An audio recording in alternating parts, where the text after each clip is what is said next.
Okay, are we ready? Yep. Are you ready? I don't know, actually. I guess we'll find out. Well, we just talk and we have a conversation and we'll get 30 minutes. That's true. And if we drink the beers, we drink the beers. Oh, we'll drink the beers. Is it beer or beers? No, it's beers. Beers. Beers! Beer. Okay, welcome to 613BeerCast, episode 50. 50. Who would have thought we could talk this much? I knew I could talk this much. I guess if you put beer in front of us, we can talk about anything. That is exactly the point of the podcast. Yeah. I can't. I have no other reasoning or nothing else to say about that. 50 is a pretty cool number, though. I mean, that's quite an accomplishment. That we can be consistent, well, mostly consistent, because relatively few changes in the format as we've gone through. It means that we've gotten together 50 times to drink beer. A lot of beer. Well, I mean, if we were counting, it's probably been more than 50 that we've gotten together to drink beer. It's just how many times we've done it behind microphones. That's true. Imagine how much beer we've actually consumed while recording ourselves, though. That's quite impressive. That is very impressive. So today, we're not going to talk about how much beer we've consumed, although that would be an interesting conversation. It might be. Okay, let's just, before we go on, how much beer what was the most beer you've ever consumed in one shot? In one shot, like... In like one serving, like one sitting. Like you were at a bar and you ordered... At a bar? I think, well, by myself or with a group? Like with a group, I was in a table that finished off 6 pitchers of beer. But how much of those pitchers did you actually have? Probably at least one, because there's only 6 of us. Well, one pitcher's not that bad. No, it's not that bad. I've had more than that. That was just one of those ones where it was a lot of beer when you looked at it at the end of the night, all at once, and sitting on the table of 6 empty pitchers. Probably at a festival, I would say. Even with the small sample size, when you're going around 90 breweries and you're trying to try everything. Well, 90 beers, not 90 breweries, but... It does catch up on you. Yes. And then you drink one and you're like, I want to try all 6 of what you have. And if you start adding that, like, each sample is small, it looks. There's 4 ounces here. But 4 ounces times 4, it's half pint. No, that's a full pint. Sorry, it's 16. My math is... It's kind of a full pint. It's not a Canadian pint. No, it's the American pint, the 16 ounce. So 4 samples is a pint. You have more than 4 samples at a fest. At least I do. Big spender at a festival, jeez. No, I'm talking about the ones that I go to when I pay one price to get in. Oh, well. At the American festivals. Those are always a good buy. Yes. So we're actually going to be talking about festivals today. One festival in particular. One of our favorite, at least my favorite. I'm speaking for you, but I think we agree on this. We've talked about this before. Yes. Brewery Market. One of the better formats of festivals, because you just get in. You don't have to pay a entrance fee. You pay for the beer you want, and you're not paying full price for a small sample. You're paying full price for a regular size beer. More often than not, there's at least 1 or 2 breweries that have brought something special, and you can make a full day of it and just hang out. Usually in a nice park. There are families and things, so you're not going to be pushed around and shoved in a big crowd. It just seems a lot more relaxed. No, it is. And so Brewery Market themselves actually hosted a launch party for this year's Brewery Market season, which is something new that they haven't done before. Well, it was nice that it was inside in April, because I know some of the previous years when they've tried to do a Brewery Market event in April, the weather didn't always agree with them. And especially last year, for people who know, well, how many? I think they had one day that was not rainy out of all of them. So Tara Lynn, who is one of the organizers of the Brewery Market, she is cursed with the rain. She's a rain maker. She is. And so she brought the rain last year. But before we go on and talk more, I will introduce the beer that we're drinking, because you probably heard that snap hiss. We're drinking Front Porch. It's a Kolsch-style ale from Calabogie. It is 4.7 ABV, and it's available at the LCBO as well as the brewery. It's like a nice beer. It's a easy drinking, crisp beer. It's the one that you want in the summer, as we talked about on our spring episode. Easy to drink, refreshing, not overpowering. It's a little bit of bitterness on the end of this one that is a bit surprising for the style, but still tasty. I had this beer perhaps maybe a month or two ago, and it was a completely different beer. The beer I had was slightly hazy, which is not in style to a Kolsch style ale. Not at all. And so this one is actually quite clear. It's really nice. I actually do enjoy that little bit of bitterness at the end. Yeah, I will agree. I actually like it as well. I just it's a bit surprising for this style. I think somebody who is looking for this kind of style might be put off by it a bit. Maybe because it's a little bit warmer than fresh out of the fridge. We brought it from the LCBO over here and had a chance to warm up a little bit. Maybe that's why it's sticking around a bit more, but that's not a complaint. Like I said, I do enjoy it. To get back to the Brewery Market, on Monday was their launch, and so I don't know about you, but I love starting my week with getting drunk. That was a really nice way to start the week. I'm not sure it paid off throughout the week. Oh, no, I spent about 2 or 3 days catching up. Both of Tuesday and Wednesday felt like Friday morning to me. I wished it was Friday morning to me. Yeah, it was a rough rest of the week, but it was worth it. It really felt like everyone's getting back together again for the fun summer season. That's a great way to put it. It was exactly that. Like a good kickoff to bringing people back together. We saw a lot of familiar faces there. Reconnected with people we hadn't seen in a couple of months because these events are few and far between in the winter, and it's harder to convince people to come out when there's 3 feet of snow on the ground. It was a perfect kickoff to remind everybody, oh yeah, guess what? The fun event period is going to start up now. And for those of you who may not be in Ottawa, that is how we act. We like sit in our apartments for winter or our houses for winter, and we don't see anybody until it becomes light out and we come out of our houses and we go to festivals. That's right. It's worth going outside then. Yes. Otherwise, I'm just going to hide because there's nothing to see. It's just white. So we picked these ones because when I say these ones, and I'm looking at my beer, which I'm sure you can all see right now, me looking at my beer and talking about the beer. We picked these ones because all of the breweries here were at the festival that we went to on Monday, and we sort of wanted to come back and revisit them and give them a chance to talk about them here on the podcast a bit. And from what I understand, a lot of these breweries are planning on attending the Brewery Market. Some of them may not be there. Some of them just want to actually participate and be at the venue and just kind of enjoy being in a space with lots of beer lovers, because it was a very enjoyable space. It was at the Great Canadian Theatre Company on Holland and Wellington. 2 floors, which is always a challenge when you have beer. Yes. And it was just a way to show off their beer. Some breweries brought 1 beer. Other breweries brought several of their beers. That's or true. Several of their beer. Whatever your grammatical sway is. But it was an interesting way to, as Chuck already said, check in with those breweries that you haven't seen in a while. For example, Crooked Mile Brewery, which I never get to. Yeah, they're a little bit further away, and again, as we talked about, in the winter, it's not as great driving out to Almont, so having them come here and bring their fantastic English-style beers over, it was... It's nice to see them still kind of sticking out as well in that regard, where they still haven't went down the West Coast or New England IPA style yet, and I think it's great. I know. That was actually really fun, seeing the different styles that were very popular, and definitely we saw the IPAs at the Brewery Market launch, but Crooked Mile stuck it strong with their English style beers. Yeah, they brought an English bitter and a Scotch ale, which I like. I really like both, and I don't know if we talked about it on the podcast before, but we definitely were on social media about it during Robbie Burns' period, where we took home a growler of their Scotch ale and had it with some haggis, and it went very, very well together. So now we're moving on to a beer that was hastily shoved into my hands at the end of the night. I thought it was a different beer than what it actually is, but it still sounds amazing.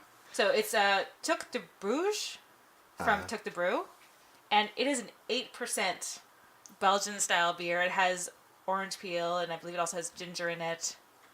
Interesting. And as I said, this was shoved into my hand as I was on my way out. Beer gifts are always welcome gifts. It's ginger and orange peel with a clean effervescent, it says on the back of the can. The plaid can. All of their cans tend to have that sort of plaid look, if I remember correctly. That's sort of their... That's their shtick, yeah. The toque, knitted toque concept. So from what I remember, the logo and the design is actually made by the same people who did the Farm Boy logo. So that's pretty cool. It's the same design crew. So it's very cohesive, and they have a really great, really smart look to them. Yeah, it would be hard to not be able to identify them on the shelf with that look, for sure. This is... very strong flavors. It is, but I actually find it very refreshing. Yes. Yeah. The citrus on it really makes that drinkability kind of come through. A little bit of ginger cleans the palate. The ginger isn't overwhelming. It just comes in at the end kind of to freshen things up. Mm-hmm. Yeah, I could slam a few of those cans at 8%.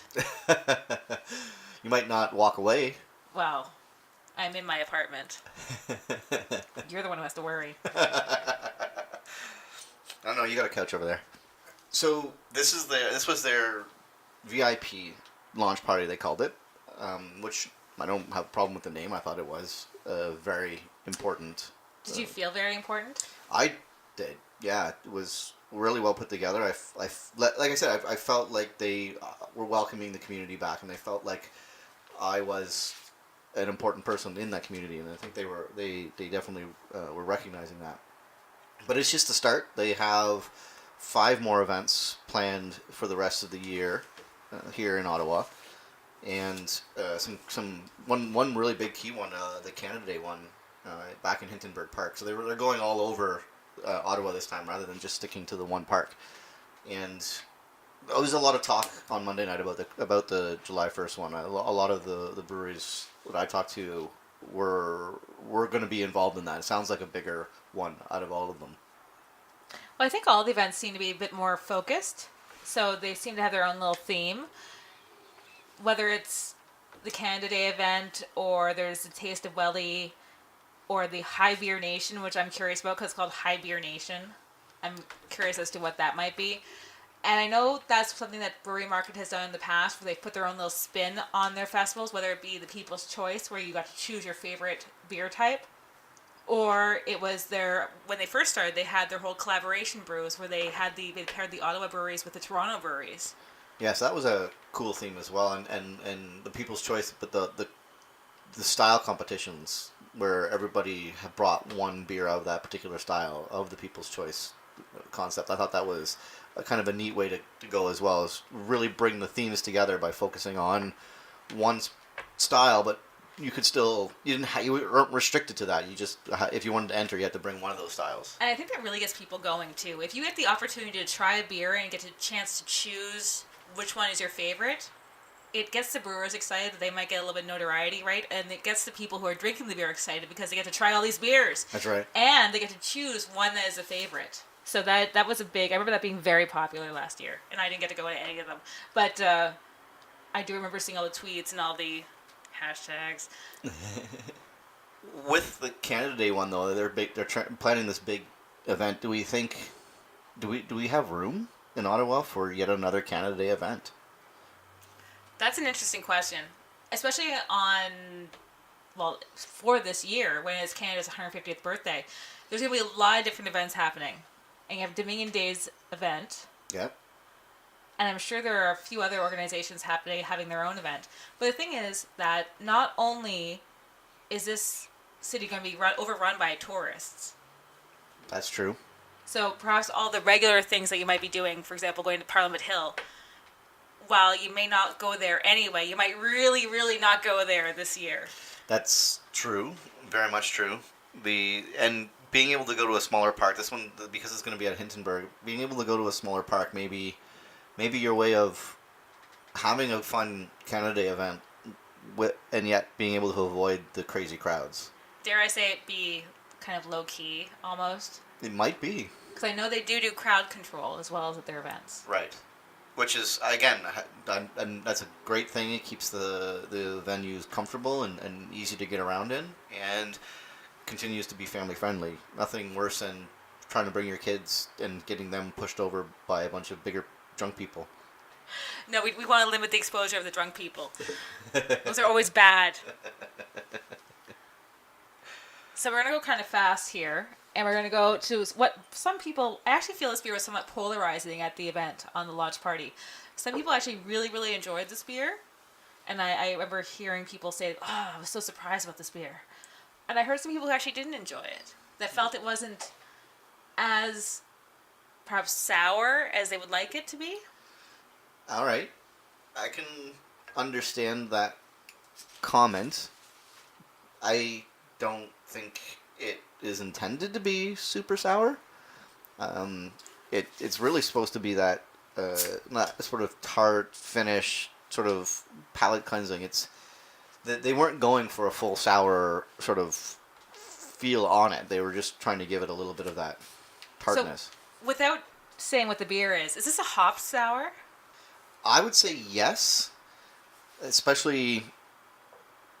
I'm trying to think back and remember what I was told about it, but I believe it was pretty heavily dry hopped to get some of the juice. Yeah. So our research assistant here is giving me some notes as well. So it's definitely dry hopped. It's intended to be reminiscent sort of a brunch beer or patio beer. It really, to me, it feels like mimosa. In the very citrusy sort of dry finish, and I did bring it into work actually today to show it off to a few of my coworkers. Brand spanking new to it, never seen it before. Didn't even give them a chance to have any background on it. I cracked it open. He took the glass and smelled it, and he said, "This smells like summer." So they definitely hit the mark on that kind of summer patio beer. We are actually drinking a Juice Joint by Waller Street Brewery. This is a 5.4 ABV sour, quotation marks, beer. Yeah, it's got that tartness. It definitely tastes like it's been aged with something, or been it's not the typical yeast profile that are in there. You can definitely tell it's been. There we go, sir. To me, it kind of tastes like rockets. Yes. At the end, you get that tart flavor of kind of like a sugary tartness. Yeah, exactly. And I mean, that's actually we were wondering if it was sort of a hopped, and they call it here on the label dry hopped sour saison. So they're going for that funkiness more than the sourness, I would think, based on that. Now we all know, maybe we don't all know, but people who've talked to Marc-Andre at Waller, or maybe have listened to the podcast with him on, we know that he doesn't brew to style. He likes to brew to what he likes to taste, and so a sour saison may not be a BJCP style, but it certainly results in a very tasty beer. Do you think that kind of hinders him in when it comes to selling his beer, that he doesn't have a particular style in mind, or he doesn't brew to a style? I don't think it hinders him selling his beer. I think it might hinder him entering an award show. Right. But I agree with that. But do you think if people can't identify, for example, what this is, do you think they're less likely to try it? I think the feel of the brewery, and because you can really only go and buy their beer at the brewery, I think the feel of the brewery and that off-style kind of brewing process, they go well together. You don't get the feel that they are the typical brewery when you go down there. And them not brewing you the typical beer is probably okay. And especially because they like to talk about it, and they know how to talk about it. We talked about the buying your beer and being intimidated by a brewery. This one I feel is going to be the least intimidating brewery that you can go down to. They're so friendly. They just want to talk and answer all your questions about the beer. So I personally, but I mean, obviously I'm biased. I like beer, and I like this beer, and I like Mark. So yeah, I'm obviously biased, but I think that is actually telling in and of itself. I didn't know Mark until he started brewing And that being able to go down and chat with him while at the brewery was the reason why I know him now. So it kind of leads to that point that he's a friendly guy and easy to talk to. So something like the Brewery Market might actually work fairly well for him to help promote his beer, where he's able to talk to people. I think that's the best part of that Brewery Market. You do, in fact, get to spend some time chatting with the people behind the booth if you want to, because it isn't as crowded and because it doesn't feel like you need to turn over the tokens as quickly as possible. There isn't these lineups and feeling the pressure of being pushed away so that they can serve somebody else. So you can chat, and I think especially for someone like Waller and Mark, this would give them the chance to tell their story about the beer. As well as gives him an opportunity to wear those suspenders. Any opportunity he gets to wear those suspenders, he's there. It's like he has them in waiting. It's like, snap, I'm here. The last beer that we're going to have is, I guess, technically a collaboration brew between Dominion City and Black Coffee Apparel and Goods. And it's a coffee IPA. I like this beer. I've had it at the brewery when we went down and hung out with them a couple weeks ago now. It was a great little meetup, sort of a haphazard meetup with the 613 BeerCast crew, and I know I enjoyed it, and I hope that we'll probably do it again. So keep an eye out, and you might be able to come hang out with Katy and I and have some beers with us. I thought it was a lot of fun, but this one I tried there for the first time, and I was actually kind of surprised at the fruitiness of the coffee, rather than that acrid bitterness that you usually get out of a coffee that gets added to a beer. This one was very fruity and it really complemented the hops. I have had a lot of this beer. I've been to the brewery, so I live in the west end of Ottawa, so I live right near IKEA is a great example of where I live. And so I don't have a car. And I've made my way to Dominion City to get this beer numerous times. That's impressive. Because I love this beer. It has my two favorite things. Hoppy goodness balanced with coffee goodness. It's the perfect upper and downer beer. That's a really good description of it. Yeah, because it does seem, I don't know if they have a lot of caffeine or not, but that doesn't really matter. It's just that the flavor of it just inspires that sort of, oh, look at that. I got some energy. I think it's just, there is a subtle roast to it. It's very, very subtle. So when you think of a coffee beer, you might actually think of a stout, for example, because they typically have a coffee stout that's fairly normal. But this one does not have that heavy, almost French roast to it. It's very subtle. It has more of, as Chuck was saying, a fruitiness to it. Josh at Dominion City was actually saying that he thinks it kind of tastes like strawberry and berry. Yeah, I can definitely see that. When it gets pointed out to you, I think, well, maybe that's just my palate, but when you point it out to me, I can see where that's coming from. It was not what I would get first out of it, but I don't disagree with that as a profile in there, yeah. No, there's definitely more of a berry flavor mix there. And you do have a subtle roast at the end. If you are not a coffee fan, you will not like this beer. Because there is a lot of coffee complexity to it. And if you just don't like coffee, you're going to taste that. You're going to be like, bleh, this is awful. But for those people who appreciate coffee and do get the subtle notes to it, you're really going to love this one. Yes, absolutely. The coffee lovers will get a kick out of this one quite a bit. As you're saying, the subtlety of the flavors in here. You could just keep drinking this and discover something new every time. And I have. So one of the things we're going to be doing over the next few days, actually, we will be doing on Friday, is we're going to be leaving here, hopping in your van. Yes. And going all road trip to Toronto. Yay, road trip. And somehow we're planning on actually doing podcasts. Well, we're gonna try. This will be. I mean, we had some success with the remote podcast. I think that's been going fairly well. So that's gonna probably continue. This will be our first road trip podcast. We'll see how it goes. I'm excited to try it. I think if it turns out well, we'll probably do it again. So we're planning on hitting Amsterdam, Great Lakes, Folly. So in addition to all those breweries, we're planning on just having fun and grabbing a few bottles at a few other places and really enjoying our time in Toronto. Yeah, I'm trying to hit a couple of the other good semi-famous beer joints that we know, and really having fun in Toronto. We're going to be drinking a lot is what we're trying to tell you. And so I think it'd be fun if you guys could tell us what breweries we should be going to, because honestly, being in Ottawa, I don't know the breweries in Toronto that much, especially the breweries that don't have releases in the LCBO or beer store or grocery store. Yeah, absolutely. So we get to see them on social media, and we get to watch as they release good sounding beers, and their Instagram photos look great. Yeah. But are their beers great? There are definitely some great beers out of Toronto. We'll go find out. Exactly. So if you do know of any breweries we should hit up while we're there, please go to 613BeerCast After Dark on Facebook, or send us a message on 613BeerCast on Twitter or Instagram. We'd love to know what you think we should visit while we're in Toronto.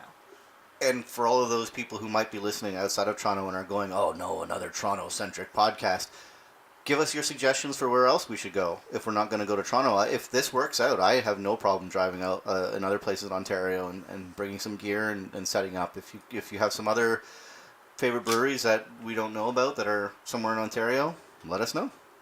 Really what we're saying is that we like to drink, and we want to go drink other places too.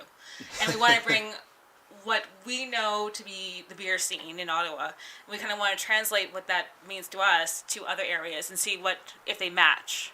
Yeah, if that makes sense. Exactly. How they match, or crossing the hundreds of kilometers between Ottawa and pretty much every other city in Ontario. Yeah. So I think it's fair that we can end the podcast here. This is a short one, but it's Friday, guys. We're both very tired. That Monday event at the Brewery Market launch really kind of did us in for the rest of the week. We're old. I'm not going to lie to you. We can't do that every day. Follow us on Twitter and Instagram at 613BeerCast, as I said. Check out 613BeerCast After Dark on Facebook. And we'll talk to you next week.